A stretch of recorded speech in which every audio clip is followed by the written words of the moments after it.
Assalamualaikum warahmatullahi wabarakatuh. Shalom, perkenalkan nama saya Priscilla Dorcas dengan NIM 2313-2010-12. Video ini saya buat sebagai tugas UAS epidemiologi penyakit tidak menular. Saya ambil penyakit tentang jantung koroner. Baik, definisi jantung koroner. Jadi, jantung koroner ini adalah aliran darah ke otot jantung mengandung miokardium atau terganggu akibat penyempitan atau penyumbatan pada pembuluh darah koroner. Jadi, penyempitan ini biasanya disebabkan oleh atherosclerosis, yaitu penumpukan plak yang terdiri dari kolesterol, lemak, dan zat lainnya di dinding pembuluh darah jantung tersebut.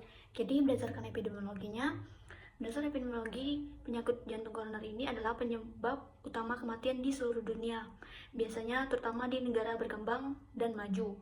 Menurut WHO, PJK ini bertanggung jawab sekitar 17,9 jutaan kematian per tahun. Data terbaru, faktor-faktor utamanya itu meliputi hipertensi, diabetes.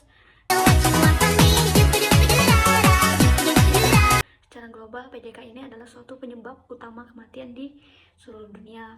Data WHO menyebutkan bahwa PJK ini bertanggung jawab atas lebih dari 9 juta kematian per tahunnya.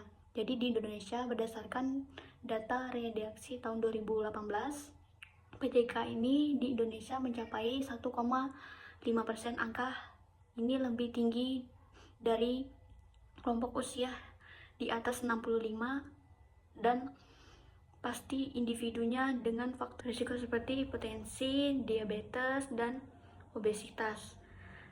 Jadi ini lebih banyak pada masyarakat negara berkembang dibanding negara sedang berkembang. Jadi lebih banyak ditemukan pada daerah perkotaan dibanding di daerah perdesaan.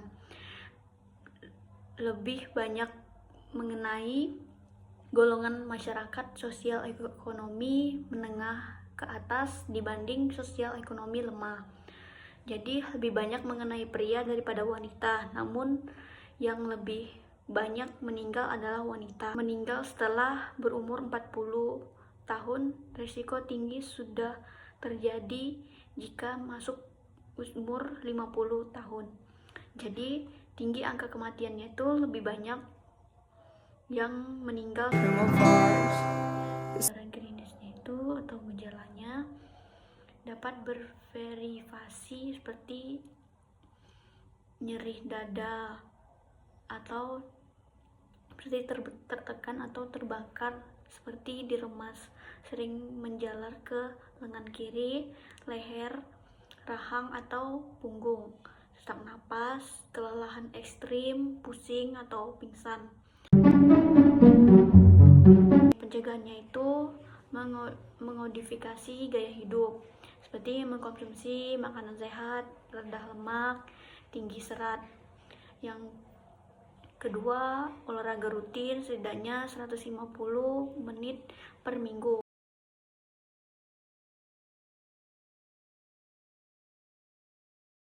Baik, faktor risiko tersebut seperti faktor risiko yang dapat dimodifikasi. Yang pertama itu tekanan darah tinggi atau hipotensi. Yang kedua, mikrotorminia, atau ketiga, merokok. Jadi faktor risiko yang tidak dapat dimodifikasinya itu yang pertama usia, jenis kelamin, atau merokok.